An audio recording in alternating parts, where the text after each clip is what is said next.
दो मित्र और भालू की कहानी। एक गांव में सोहन और मोहन दो दोस्त रहते थे। एक बार वे दोनों नौकरी की तलाश में परदेश की यात्रा पर निकले। वे दिन भर चलते रहे। शाम हो गई और फिर रात घिर आई, किंतु उनकी यात्रा समाप्त न हुई। दोनों एक जंगल से गुजर रहे थे। जंगल में अक्सर जंगली जानवरों का भय रहता है। सोहन को भय था कि कहीं किसी जंगली जानवर से उनका सामना न हो जाए। वह मोहन से बोला, मित्र, इस जंगल में अवश्य जंगली जानवर होंगे। यदि किसी जानवर ने हम पर हमला कर दिया तो हम क्या करेंगे? सोहन बोला, मित्र, डरो नहीं, मैं तुम्हारे साथ हूं। कोई भी खतरा आ जाए मैं तुम्हारा साथ नहीं छोड़ूंगा। हम दोनों साथ मिलकर हर मुश्किल का सामना कर लेंगे।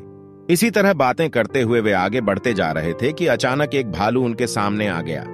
दोनों दोस्त डर गए। भालू उनकी ओर बढ़ने लगा। सोहन डर के मारे तुरंत एक पेड़ पर चढ़ गया। उसने सोचा कि मोहन भी पेड़ पर चढ़ जाएगा, लेकिन मोहन को पेड़ पर चढ़ना नहीं आता था। वह असहाय सा नीचे ही खड़ा रहा। भालू उसके नजदीक आने लगा। मोहन डर के मारे पसीना पसीना होने लगा, लेकिन डरते हुए भी वह किसी तरह भालू से बचने का उपाय सोचने लगा। सोचते सोचते एक उपाय उसके दिमाग में आ गया। वह जमीन पर गिर पड़ा और अपनी सांस रोककर एक मृत व्यक्ति की तरह लेटा रहा।